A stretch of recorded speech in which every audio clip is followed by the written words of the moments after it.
ఇప్పుడు తెలంగాణ గురించి మాట్లాడదాం మనం. సో, తెలంగాణలో ఇప్పుడు ఎక్కువగా చర్చించేవి 2 నిమిషాలు. ఒకటి కవిత గారు రాసిన లెటరు, ఒకటి అందాల పోటీల గురించి.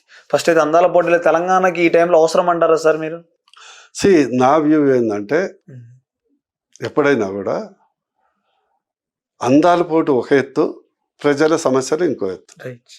ప్రజల సమస్యలకు ప్రాధాన్యత ఇవ్వకుండా ప్రజల సమస్యలు కానీ, రైతుల సమస్యలు కానీ, ఇచ్చిన హామీలు కానీ వీటన్నిటిని అమలు చేసుకుంటూ అందాల పోటీలు కానీ ఇతరత్ర టూరిజం డెవలప్మెంట్ యాక్టివిటీస్ కానీ చేస్తే ఎలాంటి ప్రాబ్లం లేదు. కాంగ్రెస్ ప్రభుత్వం లేదంటే ప్రాబ్లం ఏంటంటే రోజుకు 2 జోకులు వేస్తారు. ఓకే. మీరు రోజు పేపర్ తీయండి, ఫ్రంట్ బ్యానర్ ఐటమ్ 2 జోకులు ఉంటాయి. రైతులందరినీ కోటీశ్వరం చేస్తాం. నెలన్నర నుంచి ధాన్యం నీళ్ళల్లో తడిచి ఎండకెండి ఉంది. రైతులు మొరబెట్టుకున్నా కూడా పట్టించుకున్న నాదోడు లేదు.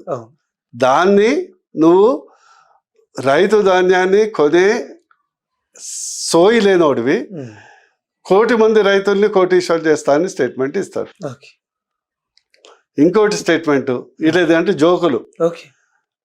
తెలంగాణ కులగణనకు రోల్ మోడల్. అసలు నీ ఆన్సర్ పేపర్ ఏందో చెప్పురా భయ్. ఇప్పుడు నువ్వు ఎగ్జామ్ రాస్తావు, ఆన్సర్ షీట్ రాస్తావు, నువ్వు బెస్ట్ రాసిన అంటావు. నువ్వు షీట్ ఇవ్వాలి కదా, నువ్వు రాసిన వాళ్ళే దిద్దటోడు చూడాలి కదా. మరి ఇంతవరకు నువ్వు ప్రకటించినవా? కులగణన కానీ సెన్సస్ రిపోర్ట్ కానీ బహిర్గతం చేసినవా? చేయలేదు. అంతర్గతంగా పెట్టుకున్నావు. అంటే రోజుకో జోకు.